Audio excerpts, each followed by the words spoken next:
Bacaan dari Kisah Para Rasul. Sekali peristiwa, sesudah menyembuhkan seorang lumpuh, Petrus dan Yohanes berbicara kepada orang banyak. Tiba-tiba mereka didatangi imam-imam dan kepala pengawal bait Allah serta orang-orang Saduki. Mereka ini sangat marah karena Petrus dan Yohanes mengajar orang banyak dan memberitakan bahwa dalam Yesus ada kebangkitan dari antara orang mati.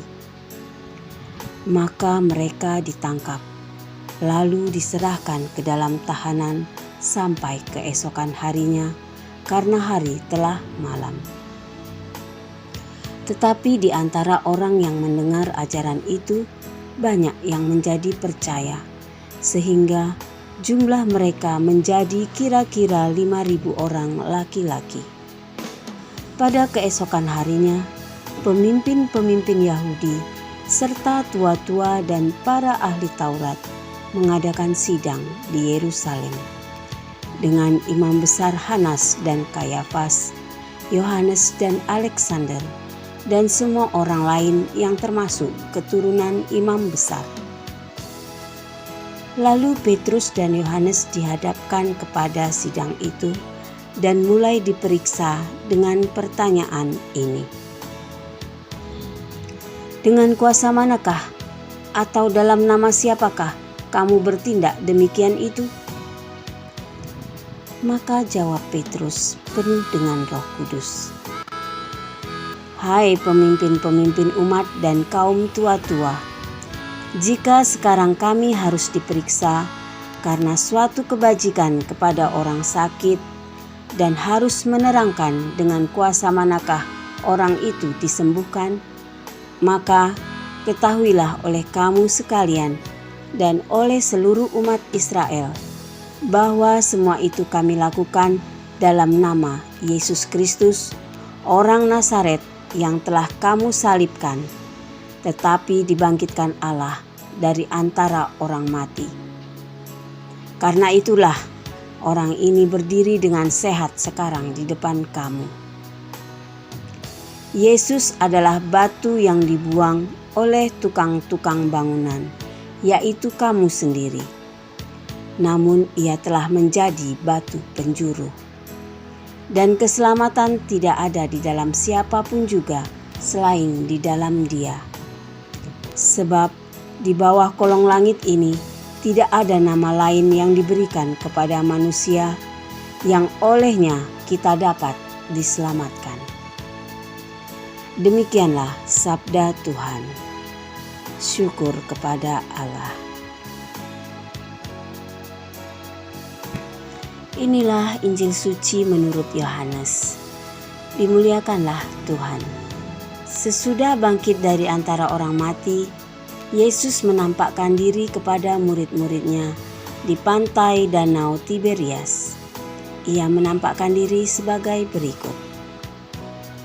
Di pantai itu berkumpul Simon Petrus, Thomas yang disebut Didimus, Natanael dari Kana yang di Galilea, anak-anak Zebedeus, dan 2 orang muridnya yang lain. Kata Simon kepada mereka, "Aku pergi menangkap ikan." Kata mereka kepadanya, "Kami pergi juga dengan engkau." Mereka berangkat lalu naik ke perahu. Tetapi malam itu mereka tidak menangkap apa-apa. Ketika mulai siang, Yesus berdiri di pantai, akan tetapi murid-murid itu tidak tahu bahwa itu adalah Yesus. Kata Yesus kepada mereka, "Hai anak-anak, adakah kamu mempunyai lauk pauk?" Jawab mereka, "Tidak ada." Maka kata Yesus kepada mereka, "Tebarkanlah jalamu di sebelah kanan perahu, maka akan kamu peroleh." Lalu mereka menebarkan jalannya, dan mereka tidak dapat menariknya lagi karena banyaknya ikan. Maka murid yang dikasihi Yesus berkata kepada Petrus, "Itu Tuhan." Ketika Petrus mendengar bahwa itu adalah Tuhan, maka ia mengenakan pakaiannya, sebab ia tidak berpakaian, lalu terjun ke dalam danau. Murid-murid yang lain datang dengan perahu, karena mereka tidak jauh dari darat, hanya kira-kira 200 hasta saja. Dan mereka menghela jala yang penuh ikan itu. Ketika tiba di darat, mereka melihat api arang, dan di atasnya ada ikan serta roti. Kata Yesus kepada mereka, "Bawalah beberapa ikan yang baru kamu angkat itu." Simon Petrus naik ke perahu, lalu menghela jala itu ke darat. Penuh ikan-ikan besar, 153 ekor banyaknya. Dan sungguh pun sebanyak itu ikannya, jala tidak koyak. Kata Yesus kepada mereka, "Marilah dan sarapanlah." Tidak ada di antara murid-murid itu yang berani bertanya kepadanya, "Siapakah engkau?" Sebab mereka tahu bahwa ia adalah Tuhan.